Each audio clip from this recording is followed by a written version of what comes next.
भगत सिंह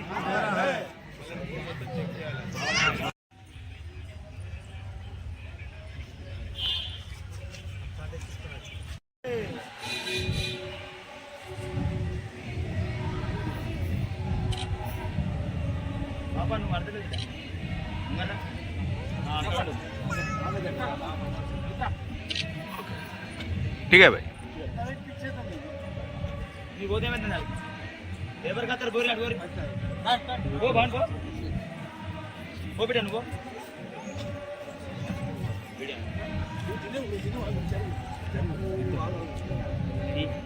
పోరాడిరు. ఇవాళ మళ్ళా తిరిగి భారతదేశ పరిస్థితి కూడా ఒక రకమైనటువంటి నిరుద్యోగం, తీవ్రమైనటువంటి ఆర్థిక మాంద్యం, వీటినన్నిటినీ పక్కదారి పట్టించడానికి, ప్రజల దృష్టిని మరల్చడానికి అనేక రకాలైనటువంటి ధార్మిక మతోన్మాద కార్యక్రమాలు చేసి ప్రజల ఉద్దేశాలను పక్కదారి పట్టిస్తున్నారు. కాబట్టి ఇవాళ ప్రజలు, ముఖ్యంగా యువత భగత్ సింగ్ను తెలుసుకోవాలి, భగత్ సింగ్ను చదవాలి, భగత్ సింగ్ మాటల్ని, ఆశయాలను ముందుకు తీసుకుపోవాలి.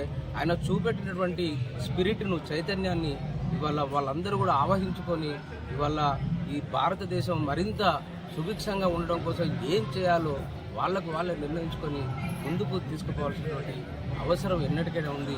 ఇవాళ భగత్ సింగ్ను ఆ సందర్భంగా గుర్తు చేసుకోవాలి, భగత్ సింగ్ను తిరిగి ఆవహించుకోవాలి. ఆ క్రమంలో యువత ముందుంటుందని ఆశిస్తూ జోహార్ షహీద్ భగత్ సింగ్ కు జోహార్.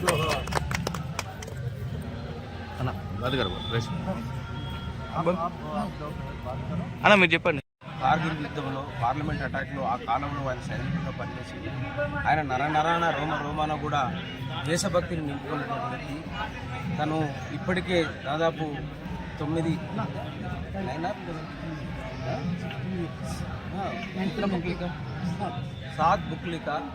7 పుస్తకాలు రాసిండు. దేశభక్తుల మీద, అమర జవాన్ల మీద, భగత్ సింగ్ మీద, ఇతర జరిగినటువంటి ఆయనకు వచ్చినటువంటి దేశభక్తి భావాలన్నింటినీ కూడా హిందీలో అద్భుతమైనగా పోయమ్స్ కూడా రాసిండు. అటువంటి 10 పుస్తకాలు కూడా రాసిండు.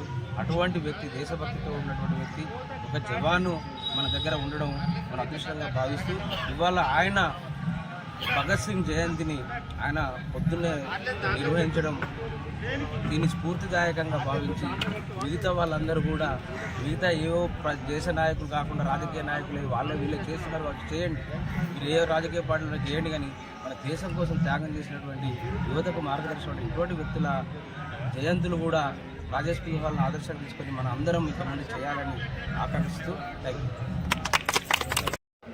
పార్లమెంట్ మీద బాంబు వేసినటువంటి షహీద్ భగత్ సింగ్ యొక్క జయంతి సందర్భంగా జయంతి ఉత్సవాలను ఒక పవిత్రమైన స్థలంలో జరుపుకోవడం చాలా అదృష్టంగా భావిస్తున్నాను. మంచి కార్యక్రమం.